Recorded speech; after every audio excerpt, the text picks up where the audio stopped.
pañcīkāraṇa karma saṅchitam sharirang sukha dukkhanang bhogāyatanamuchyate.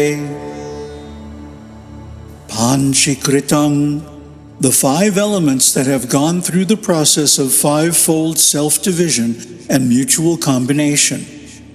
Mahabhuta sambhavang, made up of the five elements. Karma saṅchitam, determined by one's own past actions.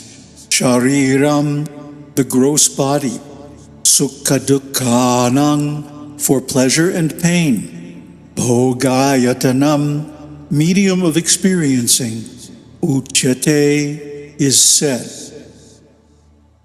The gross body, the medium through which the soul experiences pleasure and pain, is determined by past actions and formed out of the five great subtle elements which become gross by going through the process of pañcīkāraṇa.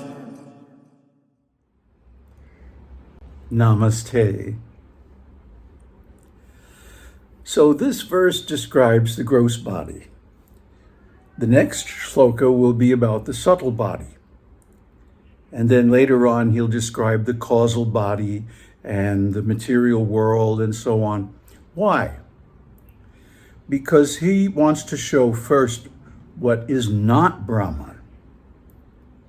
Shankaracharya follows the same strategy in his other works, notably Viveka-Chudamani, but much more elaborately, well, because it's about 10 times as long. That he describes first what is not Brahman, and then by process of elimination, neti, what is left is Brahman alone. So we can also follow the same strategy. That's why he does it in his books, so that we know very detailed description of what is not Brahman, so that when it comes up, we can deny it, we can let it go, renounce it, or destroy it. This is the path. This is the sadhana that leads to Brahman realization. So what is he talking about here? The gross body, the medium through which the soul experiences pleasure and pain. Because the Atman is naturally blissful by nature, the idea of pleasure and pain is foreign to it. It needs some kind of a medium, some kind of a transducer, some kind of interface, to use technical terminology, that allows it to somehow experience things that are completely different from it. And of course, this is an upadhi. It's something added to Brahman, to the Atman, that is not natively part of it. So this is why we suffer in the material world. And it's also why we enjoy. But because that joy is temporary, when it ends, it's also a cause of suffering. You just can't win, in this material world.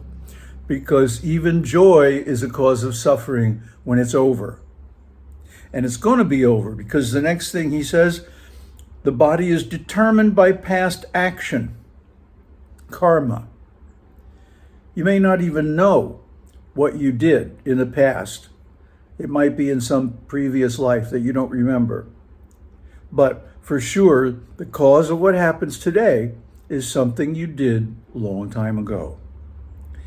And this body is formed out of the great subtle elements, the tanmatras. Now, the subtle elements are born along with Brahma in the Mahatattva. And then Vishnu makes them into gross elements so that they can be used to construct the material creation. But how does he do that? This is called the pañcīkāraṇa. And I'll explain that now. Pañcīkāraṇa begins with the 5 subtle elements, the tanmatras: space, air, fire, water, and earth. Now, these have a tendency to divide into 2 equal parts, and then they split completely. One half remains intact, but the other half splits into 4. And then the 4 split parts merge with the other 4 elements so that each one is a mixture of all of them. So, for example, in space, there's also air, fire, water, and earth. In air, there's also space, fire, water, and earth, etc. So this is the process by which the subtle elements become gross. The subtle elements are the material of the subtle body, and the gross elements of the gross body. These elements go through different combinations and transformations. We would probably call them, in Western thought, the states of matter rather than elements.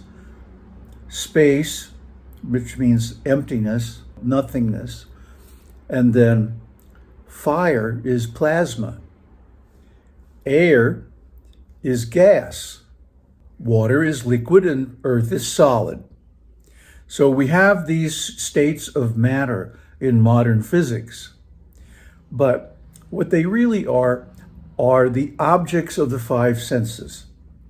Air, for example, is the cause of the sense of touch. When it blows, you feel it on your skin. Fire is the sense of sight, light. Space conducts sound. And this is known as subtle sound vibration. And this is how the mind is made, and so on. Taste is conducted by water, and smell is conducted by earth. These are the properties of the 5 tanmatras. When they become gross, they become the objects of the senses.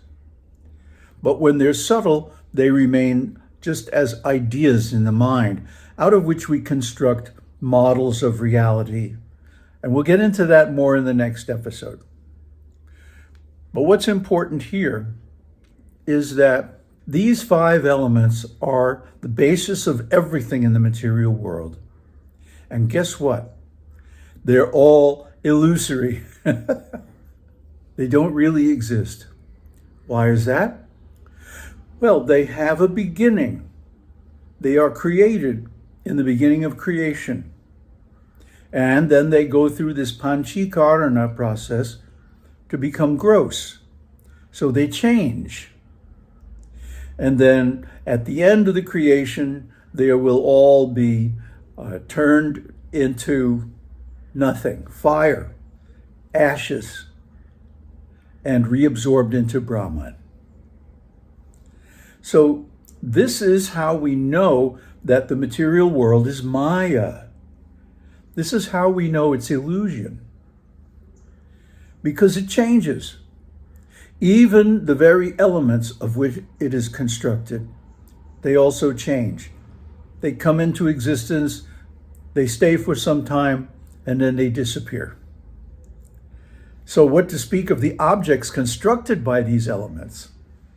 They are also impermanent and therefore unsatisfactory. They cannot give us the pleasure, the satisfaction that we're looking for, because they're going to go away. Even if we get the car we like, or the house we want, or the relationship that we dream about, it's all going to change. It's all going to go away. And this is a cause of suffering.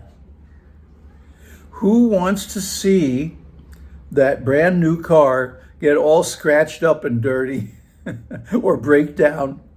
Who wants to see that beautiful house that we work so hard to get, that needs maintenance all the time, or it gradually falls apart and becomes uninhabitable? And especially, who wants to see these bodies that we so closely identify with grow old and start to fall apart and not function properly. I mean, this is a great cause of suffering for everybody.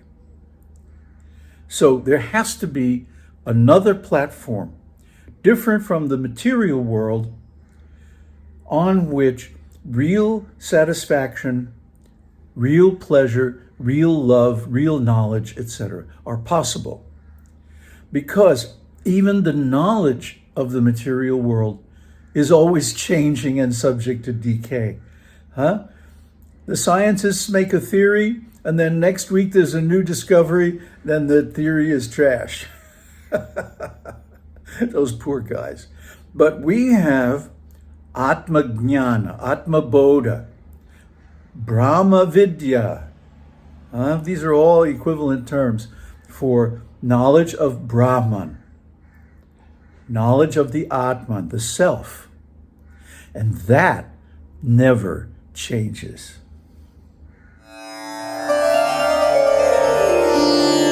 Om Tat Sat, Om Shakti Om, Om